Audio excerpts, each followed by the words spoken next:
আসসালামু আলাইকুম। সমাজ কুকিং এন্ড ব্লগে আপনাদের স্বাগত জানাই। আজকে আমি একটা রেসিপি তৈরি করব। আর সেজন্য আমি একটি বাটিতে 1 কাপ পরিমাণ ময়দা নিয়ে নিয়েছি। তার মধ্যে আমি সামান্য লবণ দিয়ে দিলাম আর অল্প অল্প করে পানি দিয়ে আমি একটি ব্যাটার তৈরি করে নিচ্ছি।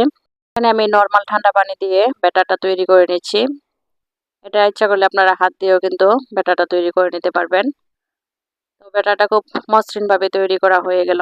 আর এখন আমি একটি প্যানে সামান্য তেল ব্রাশ করে নিচ্ছি।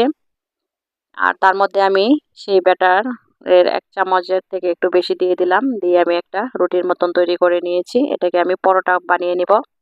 আর এখানে আমি 2টি ডিম নিয়ে নিয়েছি। আর তার মধ্যে পেঁয়াজ কুচি, কাঁচামরিচ আর ধনেপাতা দিয়ে দিচ্ছি। ধনেপাতাটা আপনাদের ইচ্ছা।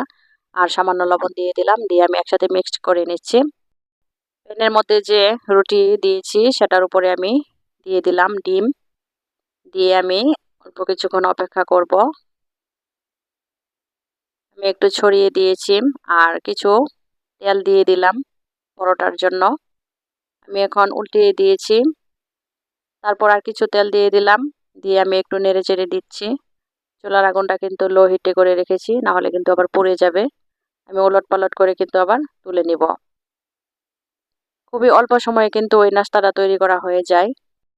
আমি এখানে 2টি পরোটার জন্য ব্যাটার তৈরি করে নিয়েছিলাম। আমি বাকিটুকু দিয়ে দিচ্ছি। আরেকটা পরোটা বানিয়ে নিব। এভাবে দিয়ে আমি চামচ দিয়ে আস্তে আস্তে করে চামচ দিয়ে ছড়িয়ে দিচ্ছি। তারপর আমি এটার মধ্যে ডিম দিয়ে দিলাম। বাকি ডিমটুকু আমি দিয়ে দিচ্ছি। এটা কিন্তু বাচ্চারা খুবই পছন্দ করে। তারপর আমি এভাবে উল্টিয়ে দিলাম। ডিম নিচে ছড়িয়ে পড়লে কোনো সমস্যা হবে না, জমাট বেঁধে যাবে। তারপর আমি আর কিছু তেল দিয়ে দিলাম। দিয়ে আবার আমি একটু নেড়েচেড়ে দিয়েছি। তারপর আমি আবার উল্টিয়ে দিয়েছি। পরোটার মধ্যে ডিম কিন্তু খুব ভালোভাবে সেট হয়ে গেছে। তো হয়ে গেল আমার ডিম পরোটা। খেতে কিন্তু খুবই ভালো লেগেছিল। অল্প সময়ে হয়ে যায়।